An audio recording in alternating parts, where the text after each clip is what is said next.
Você está ouvindo Gargalheira, podcast apresentado por Kleber Amanso e Matheus Gatto, com foco em narrativas negras. Embarque nessa série que a cada episódio propõe reflexões sobre o mundo da arte e as obras de artistas afro-brasileiros.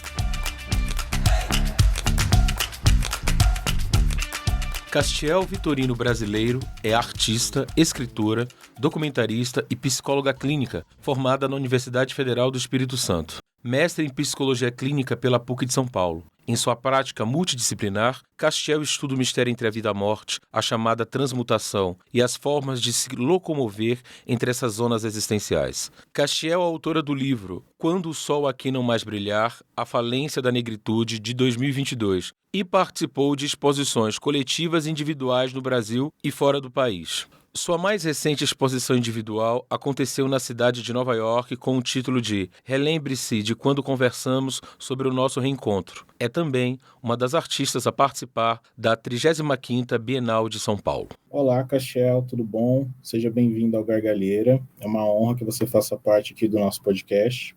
A primeira pergunta que eu gostaria de fazer é, analisando a sua obra, percebo que investigar a negritude é uma coisa que te persegue, né, durante a sua trajetória. Então, eu gostaria que você contasse para a gente um pouco dessa trajetória. Como ser negra atravessa a sua obra de uma maneira geral. Olá, Kleber. Também gostaria de agradecer ao convite. Estou bem feliz, bem animada pela essa oportunidade de falar sobre a vida e a arte. E espero que a gente tenha um ótimo momento aqui. Bem, a questão da negritude, ela realmente é uma questão, né? Não é algo que sempre existiu. Acontece a partir de um determinado tempo, onde nós, vários povos escuros e mestiços, decidiram nomear algumas coisas que estavam acontecendo e reivindicar um certo lugar nesse novo mundo, né? Que a gente nomeia de modernidade, ou Brasil, ou França, ou Estados Unidos, enfim, são vários os lugares da diáspora que estão circunscritos dentro dessa categoria Novo Mundo. Então, a negritude, para mim, é uma palavra, é um movimento muito importante de muito mais conscientização. Para mim, não é sobre apenas conscientizar-se de um local no mundo. A negritude é a construção de um local, de um posicionamento nessa paisagem mesmo, né, moderna e colonial. Então, como todo posicionamento, existe um limite, né?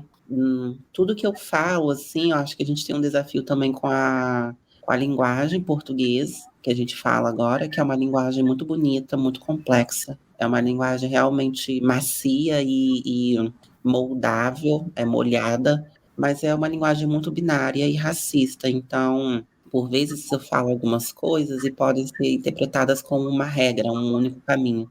Mas não, é uma interpretação que eu estudo já faz alguns anos sobre o ser negro, especialmente no Brasil, que para mim é um mito, é uma mitologia. E a grande questão para mim é entender como que outras pessoas, outros povos, outras comunidades me nomeiam.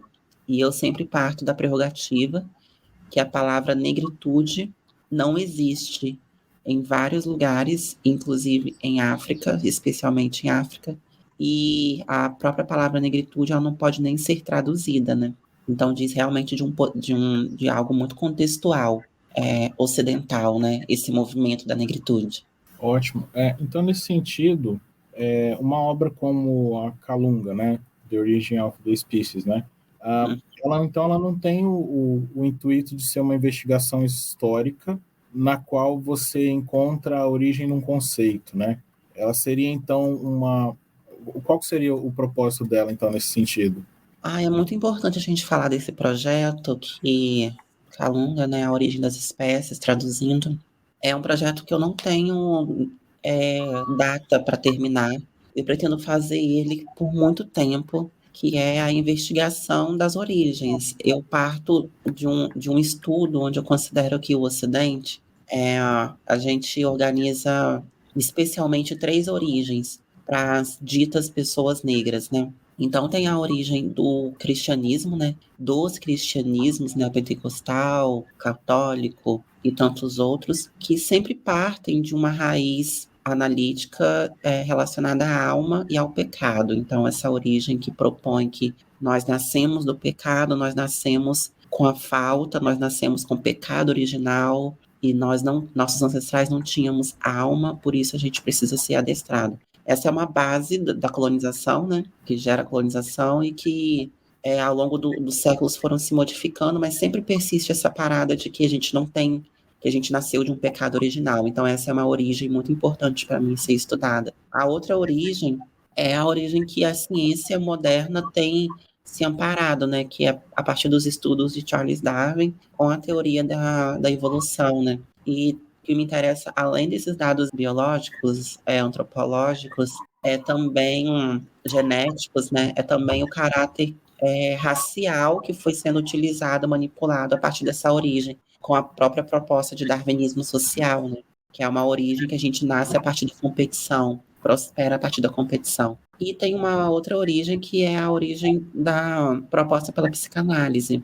Eu sou psicóloga, sou mestre em psicologia clínica, então, para mim, a psicanálise é algo muito importante e ela, de modo muito complexo, para mim, ela traduz a ideia de alma para o que ela nomeia de inconsciente. Então, tem essas 3 origens que foram ditas para mim, para nós, e eu me interesso, na verdade, além delas, que é o cerne desse projeto, é estudar a origem que eu acredito de fato, que é a origem que eu aprendi com a minha família, com a minha comunidade, com a minha comunidade no terreiro, minha família no Congo, na banda de Congo, na Umbanda, na capoeira, que é Calunga, né? Calunga é uma força que no Brasil a gente traduz muito como cemitério, né? O local dos mortos. E em Angola, por exemplo, contemporânea, geralmente também traduz Calunga para morte ou morto. Então, nas diásporas tem ocorrido essa interpretação também, né? Equivocada, assim. Mas que talvez não seja tão equivocada se a gente vive justamente essa experiência de aniquilamento. Mas também é equivocada. Então, Calunga, ao que eu estudo, que eu pesquiso, para onde eu vou, a complexidade de que Calunga é um local, uma zona entre vida e morte, logo é um local de passagem, é um local uterino, é um local de gestação de novas vidas. Então, não é sobre esquecimento, mas também tem sofrimento. Calunga é muito complexo e é o que eu tento estudar e propor nesse projeto, esse novo projeto que começou esse ano. Fantástico, a gente percebe muito essa complexidade, né, nessa obra que já foi gestada, né, e como você disse, não tem tempo para acabar. Então, nesse sentido, eu gostaria de falar um pouco sobre a sua formação, já que você já tocou nesse assunto, né? Qual que é o papel dessa sua interdisciplinariedade, né, na maneira como você conduz os seus projetos, né? Porque acho que isso é bastante pulsante na sua obra. Sim, essa transdisciplinaridade, ela é bem... Sabe, assim, às vezes eu não consigo nem explicar, porque é algo que acontece desde sempre na minha vida. Quando eu entrei na academia, na UFES, né, eu tinha esse problema também com os professores, de que a gente não... Eles sempre me cobravam uma linearidade. Tipo assim, quando eu estava fazendo trabalhos acadêmicos, que eu amo estudar, e dessa forma também, sistematizar tudo, tinha uma parada que era a seguinte: eu sempre me interessei pelas religiosidades, que para mim são mais que religiões, são escolas filosóficas no Brasil. Terreiros de Umbanda, de Candomblé, o Molocô, Quimbanda e também outras paradas. Eu sempre me interessei por isso e a academia, ela não tinha, naquele momento, 2015, foi quando eu entrei, não tinha os conteúdos que eu queria enquanto artigo, enquanto livro, né? Era muito difícil ter na biblioteca. Então, onde eu encontrava esses conteúdos, esses materiais, era na própria oralidade dessas pessoas, né? Então, as entrevistas que eu fazia com as mães de santo, com as benzendeiras, comigo mesma, com outros artistas. Então, no estudo acadêmico, na minha vida toda, tem essa parada de que eu precisava, assim, trazer uma obra de arte para a aula, para, a partir dessa obra, conseguir dizer o que eu queria naquele momento, porque não tinha livro, não tinha artigo, não tinha projeto de extensão que falasse da forma que eu estava precisando falar, né? Então, e a arte da mesma forma, assim. Quando eu comecei a desenvolver as minhas obras, eu tenho a experiência artística desde sempre na minha vida. Eu faço parte de uma comunidade onde nasceu a primeira escola de samba no estado do Espírito Santo, a partir das congadas, a partir das irmandades negras no Espírito Santo.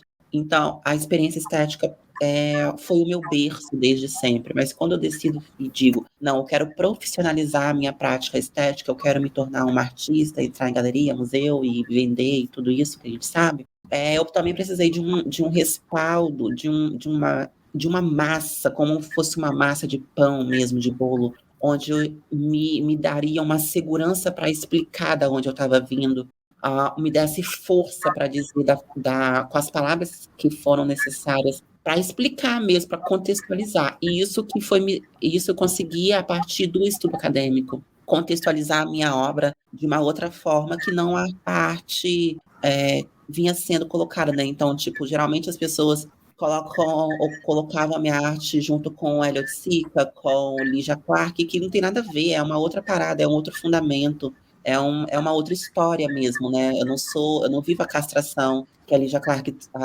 estudou durante todo esse tempo, experimentou, e até mesmo as minhas experiências instalativas, elas não correspondem ao fundamento orquestrado e estudado pelo Hélio e tantos outros artistas. E aí, para mim é isso, a arte, a academia, a macumbaria, a filosofia, a medicina, são, em algum momento, é uma alquimia, né? Acho que a minha prática é essa, é uma prática alquímica. Castiel, bom dia. Eu queria te perguntar um pouco sobre as tuas referências, né? Você falou que você entrou no mundo acadêmico e não necessariamente você encontrou aquilo que você precisava. E quem são os artistas que você se identifica? Quais são os artistas que você acha que dialogam com a sua proposta e com aquilo que você quer expressar? Ai, bom dia. Essa pergunta é muito importante para mim, porque a gente vive numa competição, né? Eu sinto que os artistas vivem numa guerra fria. Ninguém fala, mas todo mundo sente, todo mundo se organiza nessa parada. E para mim é importante falar das referências, porque tem essa parada também assim, não fala de onde você tá pegando, e que não é pegar, né? Eu tô pegando nada, eu tô estudando, vivendo e tudo mais. Então, referência para mim é Rosana Paulino. Eu fiz uma residência com ela que mudou minha vida, e antes disso também eu já estudava bastante ela. A Rosana, para mim, ela mudou a arte brasileira, ela transformou, ela data uma mudança de chave mesmo, de pensamento na arte brasileira. É o Paulo Nazaré, que também é de uma inteligência e uma sagacidade tamanha, é a forma que ele consegue entender e confrontar e brincar e casar-se com o mercado e com a institucionalização da sua prática, para mim, é de uma inteligência, assim, profunda. Eu gosto muito também do Ayrton Heráclito, porque é um homem que abriu portas para mim, no sentido, para mim e para nós, artistas que falam e que pesquisam sobre medicinas, religiosidade, espiritualidade e filosofia afro-brasileira e diaspórica. Então, o Ayrton é muito importante para mim enquanto artista mesmo. Eu gosto muito da Ana Mendieta também. Acho uma história, o desfecho dessa história é muito terrível, e a forma que ela conseguia desenvolver um gesto comum, para mim, é inspirador. E no contemporâneo, assim, todos esses artistas de alguma forma vivem também o contemporâneo, né? Para mim é importante o Carlos Martiel, eu gosto bastante dele, Aventura Profana. São vários, eu não consigo falar todos, mas Rubiane Maia também é muito importante. Marcos Vinícius, que já faleceu. Sabe quem que eu gosto também? Eu gosto da Estela do Patrocínio. Eu gosto de pessoas que viveram a arte, mas que também não foram institucionalizadas. E aí tem esse porém também, esse nó na minha pesquisa, na minha vida, de que muitas das nossas experiências coletivas negras no Brasil não foram institucionalizadas pela arte, mas sim pela psiquiatria, né, como Arthur Bispo do Rosário, a Estela do Patrocínio, que eram escultores, poetistas, musicistas, escritores, e hoje fica esse debate se eram ou não artistas, mas a gente tem a única certeza que eram loucos, né? E aí, para mim, isso é muito forte. Então, essas pessoas eu gosto, também tem como base para mim, sim. Duas coisas me marcam muito, seguindo o fio do que você está falando, me marcam muito no modo como você comenta o seu trabalho. Você fala duas coisas. Da importância da espiritualidade, uma coisa muito forte, e uma outra coisa que é a importância de construir lugares seguros. Eu queria que você discorresse sobre como é que essas coisas se conectam. Ai, com todo prazer, porque você sabe que eu fiquei com. Eu acho que a espiritualidade é uma palavra muito forte e ela se tornou muito forte, sim, para mim e para a geração que eu estou vivendo agora. E eu fui entendendo, falei, gente, o que que é isso? Espiritualidade, espiritualidade. Aí chegou um momento da minha prática espiritual, da minha rotina, que é todos os dias, né? Para realmente me tornar uma mestre, que eu fui falando assim, cara, não é espiritualidade a palavra. Espiritualidade é muito pequeno para falar do que eu quero falar. E aí foi vindo medicina e filosofia. Então, quando eu entro numa gira, mas o meu cotidiano nos templos religiosos, na minha casa de axé, na casa de uma bezendeira, onde no morro, onde está no meu ateliê, no Morro da Fonte Grande, o meu próprio ateliê, que por muitas vezes os moradores colocam como um centro de macumba, uma casa de umbanda, uma casa de bezendeira, eu fui olhando de forma tão minuciosa, não de uma postura assim, eu quero entender tudo que está acontecendo, mas sentindo as coisas espirituais acontecendo em uma outra coreografia, em uma outra dança, que é a dança medicinal. Então, assim, gente, um banho é de uma medicina, porque está falando de uma condição térmica e da nossa pele mesmo, né? Que esses nutrientes ele entram ali. A própria parada que o que fundamenta nossas religiões, nossas escolas religiosas no Brasil é o alimento, né? O candomblé são religiões de alimento, a umbanda também. Então, se você for olhar ao caráter nutritivo desses alimentos que são cultuados dentro dessas escolas medicinais, é de uma riqueza nutritiva tamanha. E além da própria matemática que existe ali, um pensamento físico da vida, que a gente vai falar de incorporação, de abstração, de possessão, mas na verdade o que está acontecendo ali é realmente você compreendendo a vida para além das leis físicas que a gente aprende na escola, sabe? E essas leis que hoje colocam em xeque todos os conhecimentos matemáticos modernos e faz com que a nossa ciência se avance. E daí está tudo misturado com a questão dos lugares perecíveis de liberdade, porque a liberdade para mim é algo que eu sempre a minha família me criou com amor.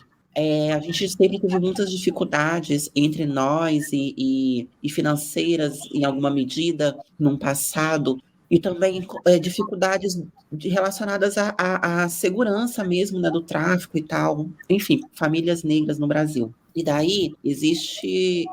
Mas a minha família sempre falou isso para mim, que me amava muito. E eu sentia que quando elas falavam quando meu pai falava que me amava muito, minha avó e tal, meu avô que faleceu, eles estavam falando de liberdade. E daí eu sinto essa palavra, eu sinto a liberdade acontecendo para mim. Eu sou livre, eu parto da liberdade. Então tem algumas coisas que não faz sentido para mim, tipo a alforria, né? Ficar esperando que alguém venha e fala, não, você pode fazer isso, essa espera pela liberdade para mim é muito, não faz sentido na minha vida. Eu já sou livre a partir da liberdade que eu vivo. Então, e aí eu entro nas macumbas, né? Eu entro nos templos, que são templos negros, são quilombos, e aí eu falo assim, epa, o que está acontecendo quando começa a viver a transfobia nesses lugares negros, nas tradições negras? Eu sou uma pessoa retinta, não existe nenhuma dúvida de que eu sou negra dentro dessa história, não existe dúvida do meu pertencimento, mas para mim é ainda, né, uma questão complexa, porque a gente sempre, quer dizer, como a gente resolve o problema da transfobia dentro de lugares negros, onde justamente a cisgeneridade coloca como um local seguro, mas é seguro para quem? Esses locais majoritariamente heterossexuais, na verdade, nem sei se é majoritariamente, mas cria-se essa ideia, essa imagem, e entre um grupo, esse grupo todo negro, todo retinto, majoritariamente retinto, mas realmente todo negro, por que que ainda eu sou violentada? Sendo que a propaganda que se coloca é que estando juntos vamos nos ajudar, nos colocar em saúde e tal. Isso acontece com as mulheres, enfim, com os homens negros, acho que tem essa questão de que a gente desromantizar a aliança, né? Nós não somos todos irmãos. Eu acho que a África não é uma mãe, né? existem várias maternidades acontecendo na diáspora e nós somos parentes, eu acho. Eu não me sinto irmão de todas as pessoas só pelo fato de que somos escuras e negras. Eu me sinto parente, eu me sinto próxima. Eu acho que ter irmão é uma coisa muito mais complexa. Então, isso está relacionado com a minha ideia a minha teoria sobre a liberdade, porque eu passei a viver a transfobia, a travestifobia dentro de espaços negros religiosos, justamente esses espaços que se pretendem ser de curas, e eu fui entendendo que a liberdade ela é uma fagulha de tempo.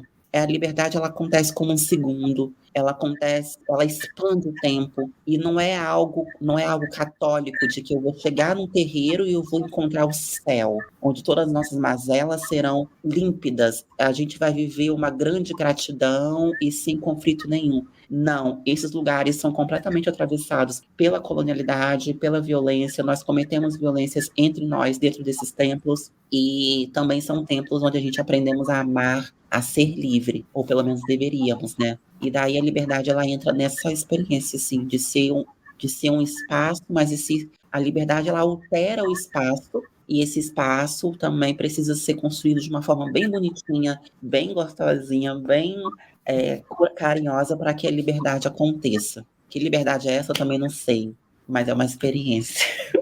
Baseado nisso que você falou, eu queria que você falasse sobre a concepção de uma obra chamada Quarto de Cura.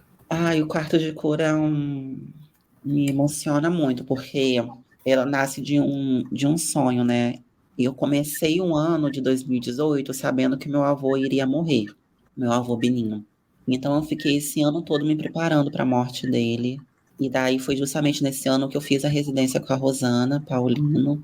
E é muito forte falar essas coisas, eu me sinto até tonta falando, porque o Quarto de Cura ele nasce com um sonho. Eu apenas dormi e sonhei. Eu construindo um quarto e o nome era Quarto de Cura. E aí eu fiz o primeiro quarto de cura. O meu avô já estava bem mal, assim, ele não conseguiu ir. Eu fiz ele esse primeiro quarto foi no Museu do Negro, no Espírito Santo. Aí, quando meu avô entrou no hospital, eu criei o segundo quarto de cura no Morro da Fonte Grande, que é da onde eu nasço, né? Na casa do meu mestre Renato Santos. E aí, a ideia, né? O cotidiano foi, eu ia para o quarto de cura, atendia as pessoas, conversava sobre arte, sobre cura, sobre tudo, e foi massa, porque o morro, as pessoas falavam que eu tinha aberto um quarto, um terreiro mesmo, na casa do meu mestre. As pessoas me pediam, assim, mandingas, banhos e tal, foi bem legal essa parte. E também, então, eu ia no morro e descia para o hospital, que era justamente os últimos dias do meu avô internado. E aí, pronto, foi isso. Depois eu fiz o quarto de cura novamente na minha primeira exposição individual, que se chama O Trauma é Brasileiro, que aconteceu em Vitória. Aí, depois eu fiz em Berlim, fiz em Sorocaba. Aí, o quarto de cura se tornou um projeto.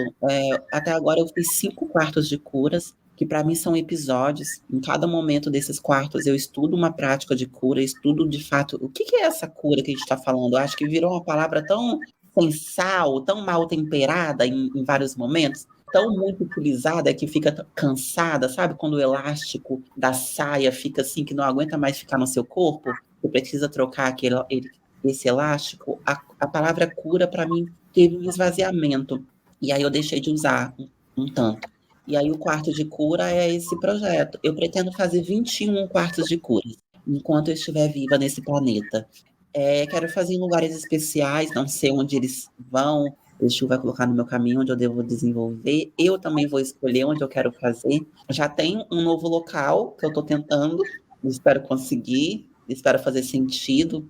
Mas é isso, são quartos onde eu estudo a cura. E sabe o que foi bem importante? O que eu fiz, o quarto de cura em Sorocaba, eu tive um ataque de uma pessoa uma pessoa negra, inclusive, e trans, que ele me perseguiu, né? Ficou me perseguindo durante muito tempo, assim. Então, quando chegou nesse quarto de cura, ele foi na abertura e tudo, e ele fez alguma coisa dentro do quarto, que depois disso as pessoas entravam e desmaiavam dentro do quarto. E aí, foi uma questão para o museu, porque é uma obra instalativa, é uma arquitetura que eu construo, né, o quarto de cura. Então, eu posso tanto construir arquiteturas com pedaços de madeira, de alvenaria, técnicas de pau a pique, mas também entrar dentro da casa de uma pessoa e construir um quarto dentro do cômodo. Essa é a prática do quarto de cura, dessa obra instalativa. E aí, nesse caso da Trienal, existiu essa mudança energética mesmo. E as pessoas entravam e desmaiavam. Então, muitas pessoas também não conseguiam entrar e tal. E aí, o museu, né, essa instituição museológica, SESC, entrou em contato comigo para falar sobre energia. E isso, para mim, foi muito forte, porque é essa radicalidade da minha obra. Não é uma postura antropológica no sentido de que eu vou fingir, eu vou encenar uma obra, uma gira. Não, a energia está correndo ali. Daí eu precisei convidar uma mãe de santo, contratar, na verdade, mesmo, porque ela precisou de assinar um contrato, receber pagamento. Aí foi uma questão: como que essa mãe de santo vai ser paga para limpar esse quarto energeticamente? Como que um museu, uma instituição artística, vai delimitar um trabalho espiritual dentro desse contexto de trienal? E aí o pessoal da mediação, que muitos eram iniciados em religiões de matriz africana, eles que sentiram também que havia ocorrido uma mudança energética dentro da obra. E aí o problema foi resolvido, a mãe de santo foi, obrigada, mãe Lourdes, por ter ido lá, limpado, transfigurado tudo, e foi bem legal, assim, foi uma experiência que eu aprendi muito sobre o poder da minha arte. Eu poderia ter optado por não fazer nada, mas porque isso foi um crime, né, de fato, dentro das minhas perspectivas de crime. Mas e não foi culpa minha. Foi alguém que chegou dentro de um lugar e me atacou, e atacou a minha história, e a nossa história. Mas eu decidi que é uma honra, né, honrar com o trabalho, com o quarto que eu desenvolvi lá, e aí, graças a Deus, a minha ancestralidade, a mãe conseguiu limpar e resolver tudo, e foi uma questão muito foda para a arte contemporânea. Eu espero que as pessoas estudem isso com responsabilidade. Com certeza, a gente também espera. E nesse sentido, eu queria fazer uma pergunta sobre algo que você já tocou aqui, né? Eu gostaria que você falasse da sua família, mas na seguinte perspectiva: se de alguma maneira a sua família te influenciou nesse caminho que você vai seguir pelas artes. Se tinha alguém dentro da sua família que fosse alguma referência em algum sentido para essa trajetória que você acabou escolhendo. Sim, tem sim. A minha família é uma família tradicional no bairro onde eu nasci, que é o Morro da Fonte Grande, a família brasileira, né? Uma família antiga que participou de vários movimentos de assistência mesmo no bairro, né? De conseguir direitos e tudo. E, novamente, a questão do Congo, das bandas de Congo e das tradições que geraram a Escola de Samba Unidos da Piedade. Então, a minha família ela participa até hoje dessa escola, dessa comunidade. Nós, junto com tantas outras famílias, a gente constrói, por muito tempo construímos as fantasias, né, da escola, dos desfiles, com vários perrengues, com várias dificuldades, também com muito amor, com muita facilidade.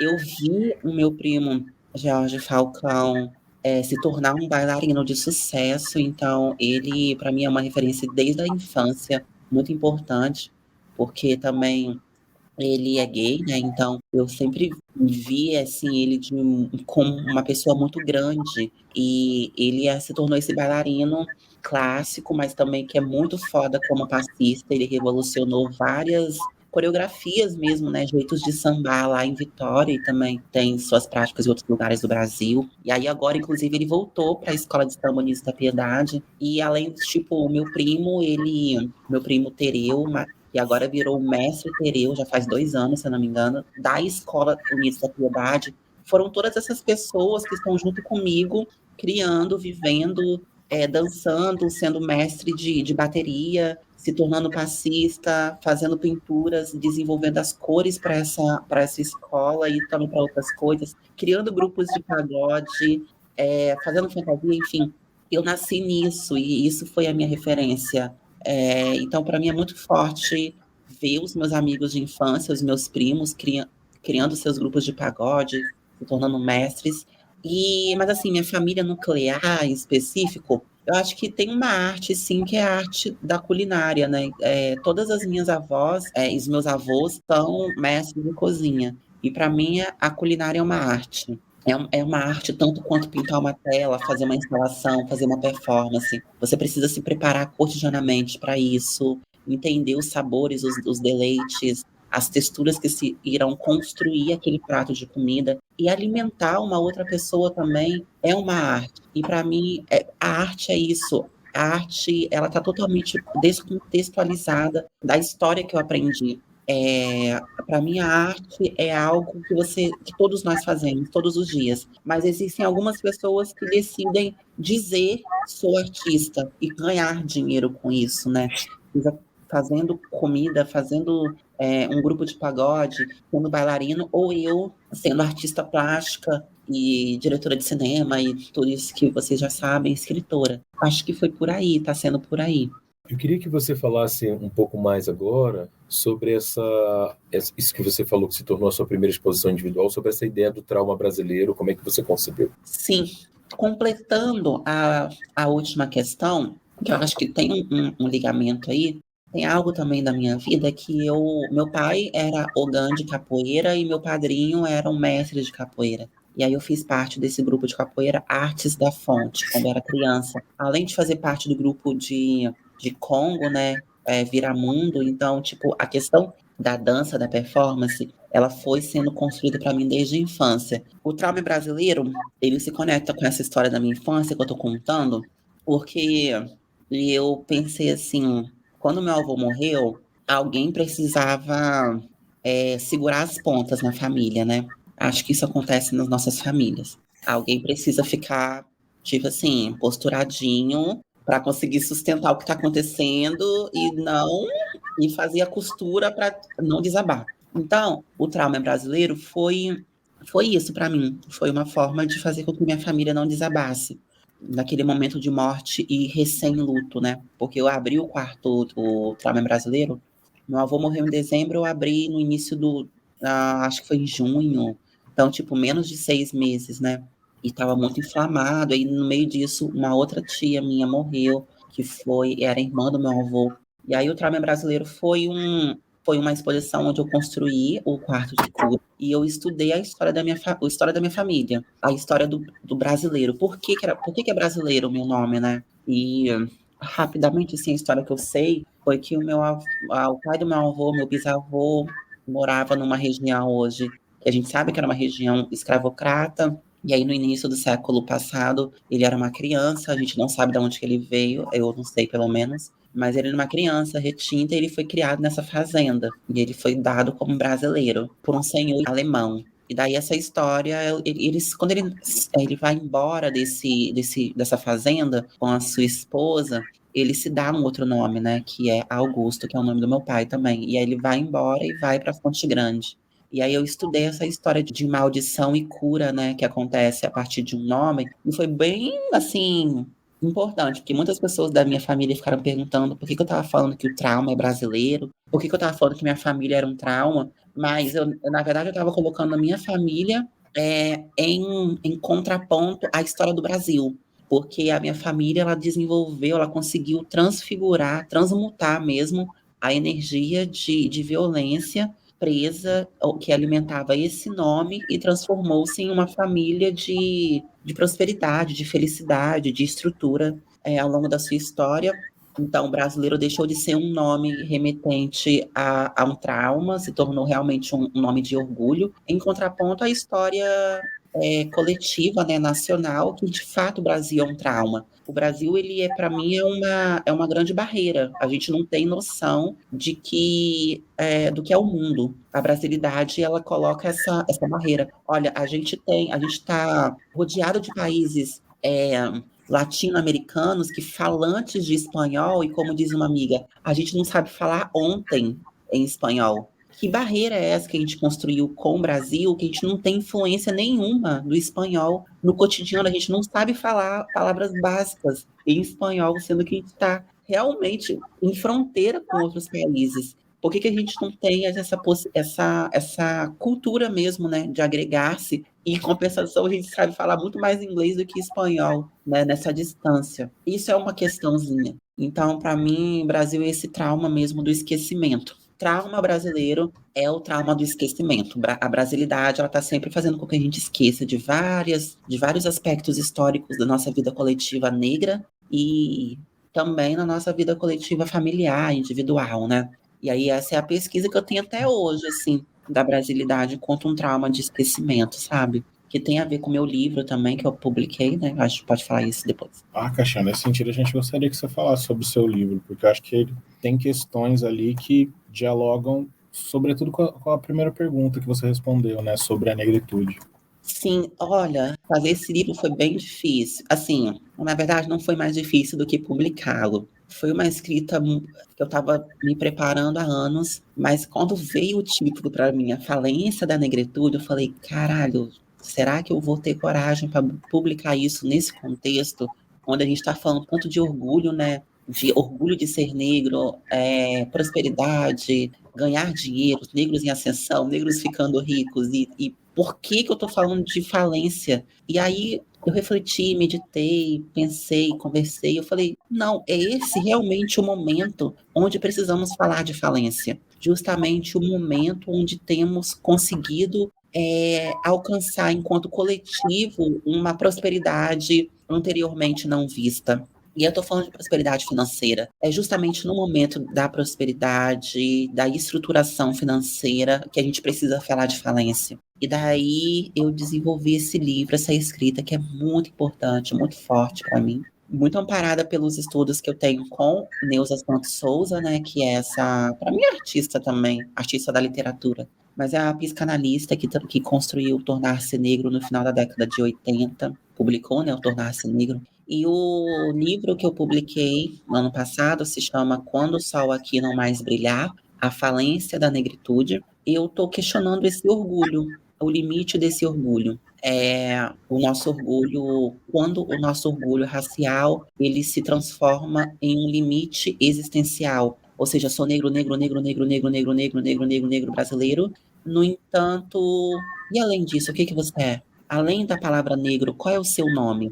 Quando a gente entra quando a gente inicia assim, em escolas medicinais, candomblés, umbandas, homolocôs, nós somos nomeadas de outros nomes. Quais nomes são esses? Quais nomes nós esquecemos durante a história? Quais nomes nos foram negados durante a nossa trajetória? Quais nomes queremos reivindicar para a nossa própria vida? Eu acho que negro é um nome muito podre em algum momento. É o nome mesquinho, é o nome menor, é um nome insuficiente para dizer da magnitude que é a história da escuridão, da nossa escuridão, ao longo de séculos. Então, para mim, a falência é quando a gente não consegue ultrapassar que, sim, somos negros, estamos dentro dessa história moderna, fazemos parte da negritude, construímos o movimento negritude, mas para que serve se não nos tornarmos livres da própria história que nós estamos construindo? No sentido assim, acho que a gente tem um desafio que eu não estou falando de embranquecimento, não estou falando de dúvida se é negro ou não, eu estou partindo de um local de certeza, que é o local da minha pele retinta, né? Estou partindo de um lugar de certeza para colocar incerteza e para a gente repensar esse nome, né? A gente se apega tanto a um nome que a gente esquece que temos outros nomes. E aí, Quando o Sol Aqui Não Mais Brilhar, fala de uma escuridão, né? E parte de um ponto de Exu. Quando o Sol Aqui Não Mais Brilhar, quando a Lua não mais existir. Enfim, um ponto de Exu Tranca-Rua, Laroyexu. E aí, sobre a escuridão. Quando a gente habita a escuridão, é a incerteza, né? De um modo, assim, animal, de um modo anatômico, bioquímico, ecológico. Se você fechar o olho agora, ou se você entrar num lugar muito escuro, de noite, se você entrar numa mata escura, o seu corpo ele vai precisar se adaptar, viver e andar de uma outra forma, se locomover. Os seus olhos vão precisar se modificar para conseguir enxergar o que está acontecendo. Os seus sentidos táteis vão precisar ficar mais aguçados ou menos, enfim. Você vai precisar de se transfigurar de alguma forma para conseguir viver nesse ambiente que é diferente e que é incerto, que às vezes é inseguro, mas a claridade também é insegura. E aí, para mim, esse livro fala disso, de quando a gente entra nesses lugares incertos e viver isso. E para mim, assim, também tem uma parada que de fato, a imagem astrofísica, né, gente? Quando o Sol aqui não mais brilhar. Tipo assim, realmente existe um momento em que a estrela Sol não vai mais brilhar, né? Isso está previsto, a gente tem como teoria, a gente tem matemática que comprova isso. Então, para mim isso é radical. Você entender que esse planeta ele vai explodir, ele vai congelar em algum momento. A gente não vai estar aqui para ver isso, não sei como que vai estar as coisas, mas eu acho que isso coloca a negritude de um ponto tão, assim, coloca a gente, nos posiciona em relação à história racial de uma forma tão mais complexa, no sentido assim, como eu me apresento para o sol, como eu me apresento para a lua. Eu falo negro, se eu chegar na lua amanhã, como que eu vou me apresentar para a lua? O que eu sou? Qual é o meu nome? Qual a forma que eu vou me descrever para esse astro? Como eu me descrevo para outras pessoas? Eu sou muito mais do que a palavra negro, eu sou muito mais do que o movimento negritude. E justamente porque eu acho que quando a gente constrói estrutura, a estrutura tem que ser capaz de construir liberdade. E é isso, assim, tudo que eu faço com a negritude, tudo que a negritude me proporcionou e me proporciona e vai me proporcionar, e tudo que eu vou proporcionar à negritude, que eu já proporcionei, tudo que eu faço hoje é tentando ultrapassar, de fato, a raça. Acho que é isso. Ótimo, Castiel. Agora, entrando numa outra faceta da sua obra, a gente gostaria de te ouvir falar um pouco sobre quando você fala sobre ser travesti, né? Mais especificamente, eu estou pensando na obra Espiritualidade Travesti. Eu gostaria que você falasse um pouco sobre como foi esse projeto, né? Porque é um projeto coletivo, né? Que tem mais pessoas participando. E eu gostaria que você falasse um pouco de como se deu a construção desse projeto. Esse projeto foi bem importante, assim, porque a gente partiu justamente dessas queixas de violência contra pessoas trans e travestis dentro de espaços de cura, dentro de terreiro, das suas de mais diversas linhagens. Então, a gente se juntou, várias meninas e meninos trans, travestis, para estudar a espiritualidade, para dizer sobre espiritualidade na arte, a arte na espiritualidade. Esse projeto aconteceu no Rio de Janeiro, no início de um ano, que eu não lembro agora, mas eu lembro que era verão, a gente estava usando roupas super confortáveis, curtinhas, a gente nos divertimos muito, e teve uma pessoa que foi muito especial para mim, que foi a Jade, que é uma artista que a gente desenvolveu uma performance junto, uma deusa, uma louca, uma feiticeira. É uma performance que a gente gargalha. A gente gargalha muito, muito. E ficamos andando de uma para frente para outra. A Aya fez o som e a Rainha F fez o figurino. E a gente gargalha e no final a gente se beija. Tem uma imagem pobogiresca acontecendo, tem uma imagem de amor, de felicidade, de compaixão, confiança, de calma, de alegria, de prosperidade que aconteceu nessa performance, e teve várias outras oficinas que a gente desenvolveu, tudo na guerrilha, tudo assim, sem muito apoio mesmo, a gente mesmo tentando desenvolver o que era possível naquele momento. E foi bem importante esse processo assim na minha carreira artística e na minha carreira pessoal também. O programa, né, Espiritualidade Travesti, foi bem importante. Castiel, eu tenho uma pergunta para você relacionada a uma série sua chamada Mirame, Solo Mirame. Eu queria que você falasse um pouco sobre esses desenhos. Sim, são as séries dos desenhos dos pontos riscados, né? Essa série, ela marca um momento, uma virada mesmo, um novo momento da minha obra, que é o que eu tô ultimamente, que é um estudo de linguagem, sabe? Eu tô falando agora tanto de negritude, de a gente construir outros nomes, visitar outros nomes. E aí tem uma parada que, assim, a gente, no Brasil, a gente tem uma dificuldade de aprender outros idiomas africanos mesmo, né? E indígenas também. E, para mim, o livro A Falência da Negritude está falando disso, da gente ter nas nossas escolas a possibilidade de aprender quimbundo, aprender aquela grafia e dizer qual é a tradução de negro para o quimbundo.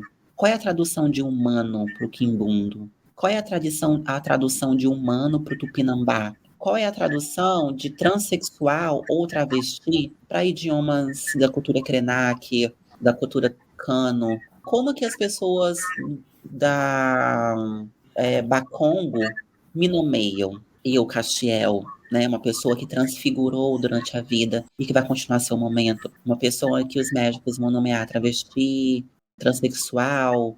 De fato, eu sou, né? Eu sou uma mulher, eu sou travesti, eu sou negra, eu sou retinta, mas como que a gente consegue nomear de outras formas isso também? E daí eu fui me aproximando dos cosmogramas e vendo uma relação entre cosmograma e cosmograma Bakongo, escritas ancestrais do Centro-África, ou seja, dessa diáspora bantu, percebendo uma relação entre esses pontos, essas escritas com os pontos riscados de Umbanda. Eu amo a Umbanda, nessa Umbanda que nasceu, que dizem que nasceu no século, da década de 20, não, tá, gente? É a Umbanda que nasce da Cabula, e que, enfim, isso é uma outra história. A Umbanda negra, a Umbanda indígena. E para mim, esses pontos riscados, que são formas de iniciação também, são escritas, são palavras, são desenhos, mas são palavras. E aí eu fico pensando assim, como que o Ocidente ele foi separando as coisas, né? Se você for pegar a letra A, veja, a nossa tela aqui tem várias letras, né? Gente, isso são desenhos, são linhas, curva, linhas retas, são desenhos. Por que isso a gente não nomeia de desenho, a gente simplifica uma estrutura linguística num terreiro de Umbanda como simples desenhos intuitivos? Como que a gente não consegue entender cognitivamente, perceber e imaginar que aqueles pontos riscados por aqueles médios, aqueles filósofos, são escrituras sagradas que comunicam histórias complexas, histórias simples. E daí essa série Mirarme, Solo Mirarme, é um exercício mesmo de escritura,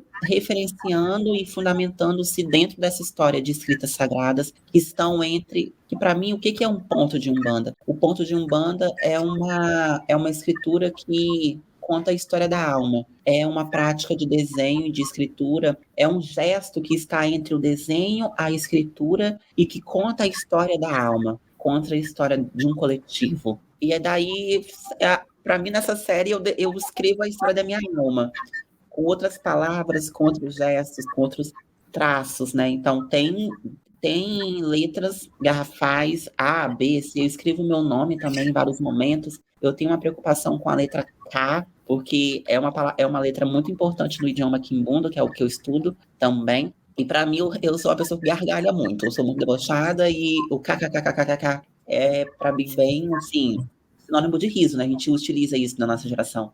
E aí tem isso, e também tem os pontos, tem os desenhos, as linhas que lembram e que fundamentam assim, aos pontos de Umbanda e aos cosmogramas Bakongo também, Bantu. Tá por aí, essa é a pesquisa. Que também faz eu também desenvolvo isso com pinturas em outros momentos, pinturas a óleo. Castiel, é interessante que você tem muita obra, mas infelizmente a gente tem pouco tempo, né? Então a gente está aqui sofrendo, pensando o que a gente pergunta e o que a gente não pergunta, né? Mas eu gostaria de aproveitar, né, que você tem falado bastante sobre esse seu estudo sobre as línguas Bantu, né? Então gostaria de perguntar como você chegou nesse tema, né? Eu cheguei no tema a partir da macumba, né? Porque macumba é uma palavra que eu estudo tem um tempão já. E porque me chamam de macumbeira, eu chamo alguém de macumbeira, enfim. Macumba é uma palavra muito forte, muito bonita. E aí fiquei anos estudando a origem dessa palavra. A gente não tem uma origem específica, mas existe um traço da sua origem que é a origem bantu mesmo, né? E além de seus significados. E aí além dessa palavra macumba, existem várias outras palavras que são desse idioma, que fazem parte também do português brasileiro, que foram modificados ao longo do tempo. Então, eu fiz o curso de Kimbundu, não consegui terminar, porque eu estava não estava com a cabeça naquele instante. Eu já fiz 2 cursos de Kimbundu, o segundo eu não consegui terminar. Inclusive, foi na UFBA que apresentou. É bem legal esse curso, bem foda. E daí, eu fui estudando, assim, para entender mesmo outras. Eu amo literatura, amo a palavra. Aí eu tento sempre aprender outros idiomas, e para mim aprender o idioma em Kimbundu, porque quando a gente aprende um idioma, a gente aprende a pensar o mundo de uma outra forma, né? Por exemplo, o Kimbundu ele tem uma estrutura gramatical que em várias sentenças já demonstra uma intimidade com a pessoa que está falando com você. Você, por exemplo, pergunta sobre como foi a boa tarde, né, traduzindo boa tarde, você já pergunta desejando que tenha sido uma boa tarde, você já pergunta desejando que tenha sido um bom dia, como foi seu dia. Eu não lembro agora como traduzir, mas são esses aspectos, assim, bem importantes pro Kimbundu, e também é uma língua que as palavras elas não têm tanta demarcação de masculino e feminino, né? Tipo, mona, que é uma palavra muito usada no Pajubá brasileiro, por nós e tal, por falar amiga, mas a mona é filho, né?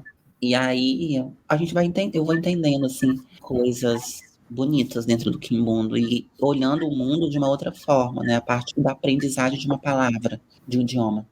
Tem uma exposição sua que é muito bonita e chamou muito a nossa atenção, e o título também é lindíssimo, que é Relembre-se de quando conversamos sobre o nosso reencontro de 2022. Eu queria que você falasse sobre isso, e eu queria que você respondesse também, porque é algo que acontece nessa exposição, mas acontece em outros momentos do seu trabalho, que é o lugar do seu próprio corpo, da sua própria aparência, vamos dizer assim, no seu trabalho, né? Então eu queria que você falasse um pouco disso.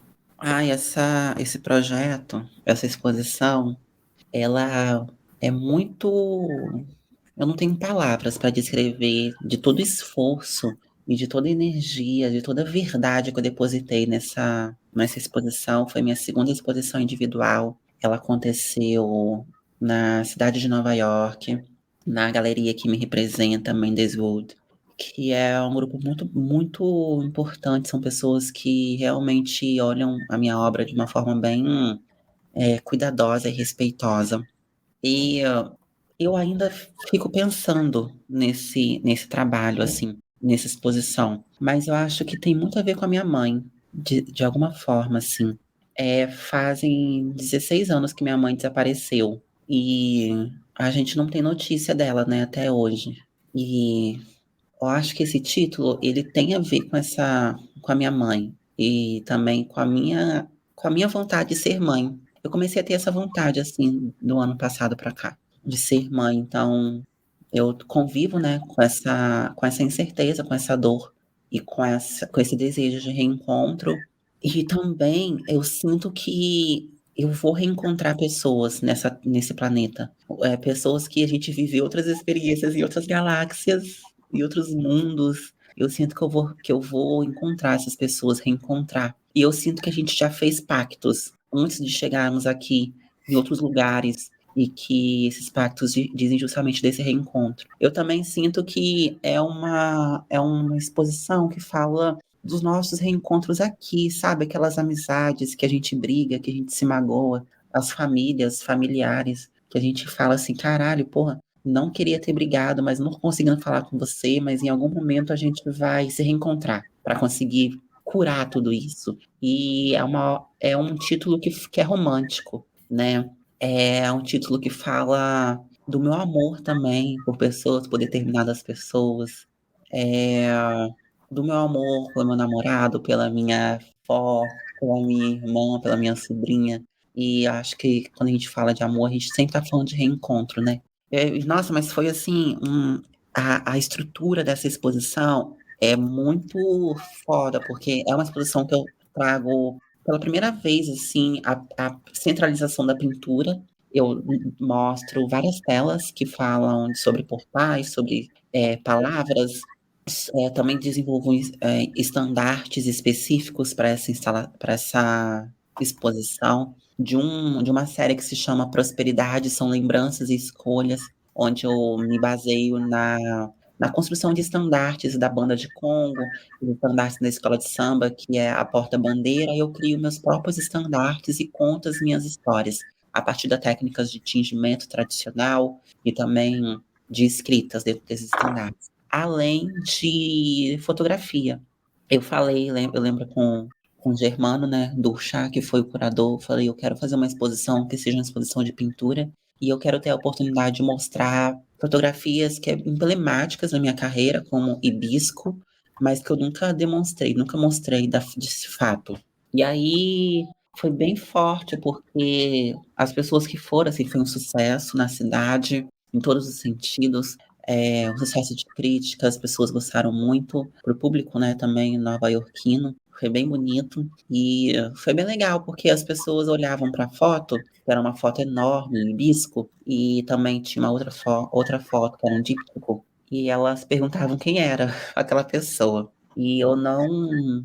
E eu também me perguntava quem era aquela pessoa, né? Porque quando eu olho para trás, eu não me reconheço muito bem naquele corpo. Você acha que a transição, ela, quando a gente aceita a transição, a gente entende que sempre esteve em transição. E sempre fomos o que somos, né? Acho que a transição acontece desde sempre.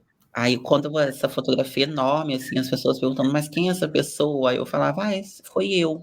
Assim, eu era assim, em algum momento da vida. Foi bem bonito. Foi isso, assim, e até hoje eu fico pensando no, porque fazer uma exposição individual, para mim, é um marco na carreira, né? Você só, para mim, só faz sentido fazer uma exposição individual quando você tem algo novo para ser mostrado, no sentido não mercadológico, mas demonstrar que durante esses anos que você ficou sem fazer uma individual, você quer demonstrar um novo momento, um novo que pode ser um novo momento cheio de coisas velhas, gente, ser cheia de coisas já passadas, mas é um novo momento, a exposição individual. E para mim também foi esse novo momento de internacionalização da minha carreira, internacionalização das minhas questões, como que será que o que eu estou falando é legal para determinado público, para determinado povo que vai alcançar minha obra? Será que é respeitoso o que eu estou dizendo sobre mim mesma? A forma que eu estou vivendo e que eu estou elaborando a minha existência, até onde é verdadeiro, é respeitoso, é amoroso, é cuidadoso com, sei lá, com o público, com as pessoas marroquinas, que é onde eu estou vivendo hoje, eu estou passando, estou morando no Marrocos, né? Então, a minha obra tem se modificado bastante com essa experiência aqui, que é, de fato, relembrar que eu terei reencontros, sim, fazer as pessoas relembrarem dos compromissos que elas têm comigo e com outras pessoas que elas amam, sim, e entender que nesses encontros há responsabilidade. Eu não posso fazer qualquer coisa. Eu não posso me comportar de qualquer maneira em nome de uma suposta liberdade, porque eu sou livre, eu posso falar com você de qualquer forma, eu posso me vestir de qualquer forma na sua presença. Não. E isso não é um autoflagelo comigo mesma, é um respeito com a cultura do outro, é um respeito com a história do outro. E é o que eu tenho aprendido muito estando aqui no Marrocos, Marrakech, desenvolvendo esse projeto Calunga, A Origem das Espécies, né? Sobre reencontrar, mas ter responsabilidade, carinho, amor, ser verdadeira e ser muito cuidadosa com o encontro. E aí você me perguntou sobre o meu corpo na performance, né? Eu acho que tem um fato triste na minha historiografia, na minha carreira, que eu tô sempre sozinha, né? Nas imagens. Toca em vários pontos da solidão. Acho que é muito mais complexo do que a solidão da mulher negra, a solidão da travesti. É muito mais, não é isso, é muito mais complexo. Para mim, hoje, diz de um momento de nascimento, porque eu tô sempre sozinha e eu tô sempre pelada nas fotos. E eu vim compreendendo por que eu gosto de ficar sempre pelada, desnuda nas fotos. Para mim, me lembra o momento do meu nascimento, onde eu não pensava em nada disso, sabe? Assim, eu não pensava em ter que responder perguntas sobre meu gênero, sobre minha raça, sobre o que é, o que não é. Eu não pensava em descrever, eu pensava em respirar. Acho que quando a gente nasce, a gente só pensa em respirar, aprender a respirar, aprender a amamentar. Mas o primeiro gesto para mim é aprender a respirar. E estando nua, me lembra sempre isso. Então, meu corpo na performance, ele eu precisei ficar um tempo sem fazer performance, eu precisei ficar um tempo sem fazer fotografia com o meu corpo, porque eu acho, a gente vive num mundo hoje que é muito publicitário, é muito imagético, e eu preciso resguardar a minha imagem, preciso ter cuidado com ela, para não cansar, para não violentar a minha imagem, para a minha imagem não se transformar maior do que eu mesma.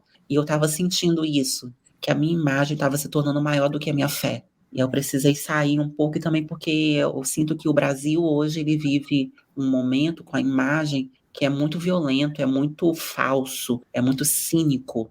As pessoas, o projeto curatorial descreve a imagem a partir de dogmas, de mentiras, de preguiça, né? Então, a imagem chega antes que o trabalho, no sentido de que não a imagem, a fotografia, a performance, mas a imagem que tem daquele corpo, né? Então, Castiel, eu espero que isso não aconteça nesse podcast, que as descrições raciais e de gênero não antepassem, não anunciem a minha complexidade. A minha complexidade se anuncia com outras palavras, e não com a palavra negro ou trans. E aí eu precisei me afastar, tanto da agenda curatorial brasileira, que descreve dentro dessa prerrogativa racial e de gênero, e também afastar da minha própria produção de imagem. Fiquei bastante tempo e Corpo Flow, por exemplo, eu tenho um tempinho que já faz mais de um ano que eu não faço Corpo Flow, que é uma série que eu desenvolvi no início de 2016 e eu vou desenvolver até o final da minha vida. A minha obra tem esse caráter, sabe, gente, de fazer promessas para ao longo da vida toda. E Corpo Flow é uma delas, de sempre quando eu for demonstrar a minha imagem nessa série, a imagem que eu apresento é diferente da imagem anterior. Corpo Flow é sobre transfiguração. E por muitas vezes as pessoas falam que é sobre transição de gênero. Mas não tem nada a ver com transição de gênero, gente. Transição de gênero é uma coisa pessoal minha, da minha vida pessoal, da minha família, dos meus amores. Eu não estou compartilhando sobre essa história, eu estou compartilhando sobre mudança, sobre metamorfose, sobre ecologia. O meu corpo em performance tem todos esses cuidados. Por exemplo, eu não deixo fotógrafo nenhum me fotografar em performance, no sentido de que as imagens do trabalho são feitas por pessoas que eu confio. São pessoas que eu amo, são pessoas que estão comigo desde todo sempre. Eu tenho uma pessoa que me acompanha há 7 anos, e é essa pessoa que faz todas as minhas fotos. O meu primo que faz minhas fotos, a minha prima que faz as minhas fotos, a minha irmã, a minha tia, a minha avó, são essas pessoas que fazem as minhas fotos. Eu não contrato. Claro que essas pessoas também são fotógrafos,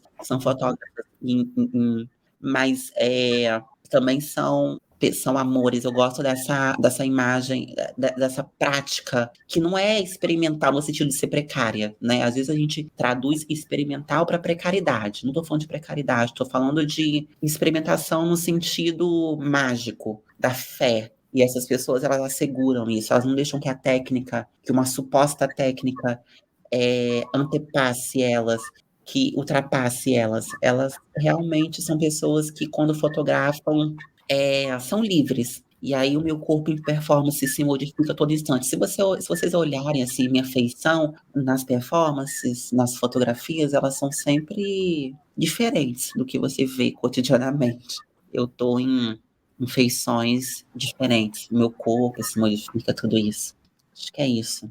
Castiel, você falou uma coisa que me chamou muito a atenção agora e eu queria que você falasse disso. Quer dizer, você falou, na verdade são 2 perguntas. Uma, você falou, tive que me afastar da agenda curatorial brasileira. Minha pergunta é, como é que você lê os limites dessa agenda curatorial brasileira? Uhum.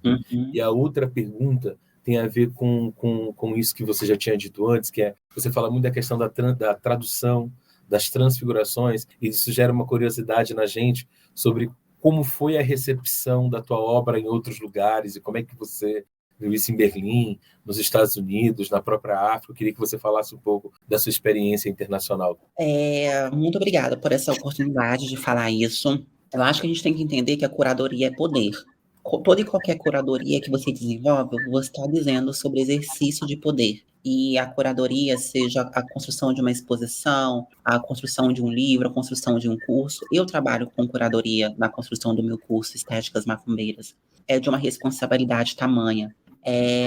Quando eu falo assim, estéticas macumbeiras, por exemplo, eu tomo muito cuidado para não nomear esses artistas de macumbeiros. Eu sempre digo, eu estou estudando macumbaria e existem alguns artistas que, nas suas práticas, me fazem entender e construir esse conceito, estéticas macumbeiras. Mas esses artistas não necessariamente são iniciados em religiões, não necessariamente têm a espiritualidade como questão na sua obra, mas a sensibilidade construída naquela obra, ela faz com que me alimente, eu construa uma obra legal, teórica, artística, plástica. E daí, quando você me pergunta assim, sobre a questão da agenda curatorial brasileira, para mim é uma agenda racista, continua sendo racista.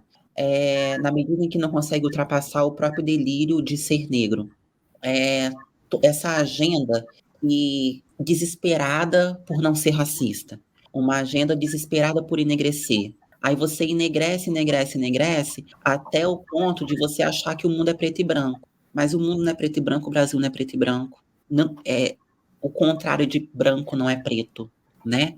E aí você esquece que existe uma complexidade enorme de constituição nacional do povo brasileiro, que é a indígena, curadorias que não levam em conta isso, e curadorias que fetichizam também a presença indígena na arte, e junto com a presença da negritude, curadorias que querem ser antirracistas, mas nem sabem o que é isso, que acham que só colocar pessoas negras, só fazer uma exposição com pessoas trans, e achar que todas as pessoas transexuais, todas as pessoas negras, todas as pessoas indígenas compartilham de um mesmo arcabouço, compartilham de um mesmo interesse para falar sobre aquilo e mais, curadorias que podam, que quebram um processo artístico de uma artista, porque aquela artista não está correspondendo esteticamente a uma história da arte dita negra, a uma história da arte dita trans, a uma estética dita indígena. Que estética é essa que estamos construindo curatorialmente? Que história é essa que estamos defendendo como história verdadeira, como história natural, como história ancestral? Então, existe também esse exercício curatorial representativo, né? Eu vou utilizar uma série de artistas para representar um montante, para representar uma geração, para representar um novo momento da negritude. Curadorias que não levam em pauta, no sentido que parece que a arte negra começou em 2015 com o surgimento, um suposto surgimento da Djamila Ribeiro, sabe? E não compreende que a arte negra, no sentido assim, não estou falando de uma estética negra, mas a prática negra de produção estética, ela existe desde sempre. Egito é negro, né? É preciso reafirmar isso a todo instante. Negro não no sentido brasileiro, mas negro no sentido de não ser branco europeu, né? Egito não é branco. E aí, assim, essa agenda curatorial que vai de encontro com uma agenda também curatorial no sentido editorial de que, pronto, a partir de agora a negritude acordou. Começou a existir negros no Brasil, a gente precisa resolver esse problema. Eu sinto isso também da curadoria brasileira, por vezes, tentando resolver problema. Resolver o problema do racismo não vai resolver no sentido de que eu vou fazer uma exposição, eu vou fazer um projeto de 10 anos e no final desses 10 anos o Brasil vai ter mudado. Não vai ser assim que as coisas vão ser modificadas. Para mim, o projeto de curadoria, de fato, é um projeto de cuidado. E aí, dentro desse contexto curatorial, existem vários curadores que possuem uma sensibilidade tamanha, uma sensibilidade muito ética e que realmente trabalham com verdade, sem pressa, sem ansiedade para provar que é decolonial, que é antirracista, que é antitransfobia, qualquer coisa dessa. Eu não vou falar nome de curadores aqui, porque eu acho que não é ético, no sentido de que... Ou não sei. Não sei. Eu não quero falar nome de curadores aqui. Não quero dar mais poder, porque além do que eles já têm, né? Há um pouco disso. Mas é isso, assim, a curadoria tem esse problema, mas tem curadores que fazem coisas bem legais, disruptivas. E falar como que as minhas obras estão sendo recebidas em outros lugares, eu não sei, para falar a verdade, assim, claro, existe vários elogios, pessoas dizendo coisas que o público brasileiro também muito fala, né, de que a obra fez pensar sobre coisas que não haviam pensado, que a minha obra, ela faz com que exista um sentimento, uma experiência de não conseguir falar, de não conseguir explicar, de não conseguir dizer. A minha obra demonstra e cria situações indescritíveis nas pessoas, né, que faz com que as pessoas elas se conectem com alguma coisa que talvez estivesse adormecida, estivesse afastada. Então tem isso comum. Mas eu acho que também tem um estranhamento, porque tem uma coisa, gente, que é assim, não são os negros que... não é a arte negra que representa a arte brasileira, né? Quando a gente está fora. Eu acho que isso é muito importante para falar. Majoritariamente, quem representa o Brasil não são as cosmologias negras, ainda no sentido de, vamos colocar assim, local de fala, né? Majoritariamente, até hoje, assim, quando está falando de arte brasileira, claro que existe arte contemporânea e tal, modificando essa história, mas existe ainda, quando está falando que meu trabalho estava sendo reescrito como a partir dos estudos da Lígia Clark, isso foi ano passado, isso é hoje, isso é mês passado. A minha obra ainda continua sendo utilizada e vista. Não estou falando de, numa maneira, todo mundo é isso, não. Estou dizendo que existe uma branquitude mesmo, sendo uma branquitude ancestral, moderna, que ainda é utilizada como fundamento para entender a arte brasileira. E aí isso é importante a gente desmistificar, desromantizar, sair do Brasil me fez entender isso, que a brasilidade não é negra, a brasilidade é branca, no sentido de que mesmo que a brasilidade ela tenha fundamentos negros, que pegue dos indígenas, e tem uma força ancestral negra e indígena acontecendo, mas o que se vende, a estética e tudo, as questões, ela é vista a partir, até mesmo a autoria não é negra, né? Quando é demonstrada, mas acho que isso está sendo mudado. E daí, o meu trabalho, ele acontece dentro disso tudo, assim, é um desafio, porque tem muitas coisas básicas, por exemplo, quilombo. A minha exposição individual, essa palavra quilombo era muito importante, né? Mas muitas pessoas não conhecem a palavra quilombo, estando fora, né, do Brasil. As pessoas conhecem muito mais a palavra favela do que quilombo. Então, são essas coisas. As pessoas, geralmente, por exemplo, associam a minha prática ao candomblé. Mas eu falo muito mais de Umbanda do que candomblé. Eu falo muito mais de Omolocô, Jurema, Quimbanda, benzendeiras do que candomblé.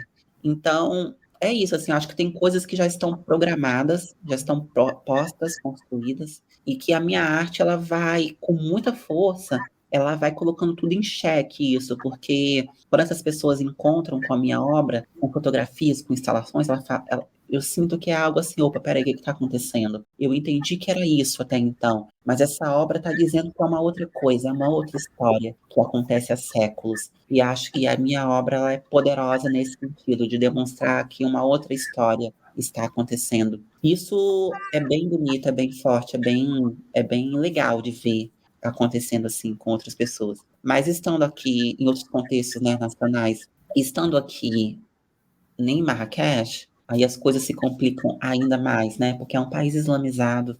O país islâmico é um país diferente de tudo aquilo que eu aprendi sobre África, de que eu estudei. Essa questão da negritude não funciona, né? Aqui, no sentido real da palavra. Essa separação entre branco e negro não funciona, é muito mais complexo. E é isso, assim, tem muito mais coisas acontecendo quando a gente retira o branco. A cartela de cores, e não estou falando só de cores, mas a cartela cultural é muito mais complexa do que essa binaridade brasileira, branco e negro, né? Então, e meu trabalho tem conseguido, com muito respeito, meu trabalho tem conseguido respeito nos lugares diferentes do Brasil por onde tem passado. Cristiano, muito obrigado pela sua entrevista, a gente adorou aqui. Tentamos fazer o máximo de perguntas possíveis abarcando a sua obra, mas ela é muito grande, muito complexa. Espero que tenha sido tão bom para você quanto foi para a gente aqui essa troca nessa manhã. Muito obrigada, gente, pelo convite. Muito obrigada pelo cuidado, pelas perguntas, pela pesquisa. Eu não tinha feito podcast, entrevistas há um bom tempo, e eu acredito no projeto de vocês. É um projeto muito importante, eu desejo vida longa a vocês, que vocês colham muitos frutos gostosos, deliciosos, macios, suculentos com essas pesquisas, e gratidão também a todas as pessoas que nos ouviram. Foi muito importante estar aqui com vocês. Muito obrigado, Castiel, adorei dialogar com você, gostei mesmo, muito obrigado. Gargalheira é uma realização de Núcleo Afro-Sebrap, Secult UFRB, IFISH Unicamp, Programa de Pós-Graduação em Sociologia, Grupo de Pesquisa, História e Cultura Afro-Atlântica, Bitita, Núcleo de Estudos Carolina de Jesus, Estúdios Alma Preta.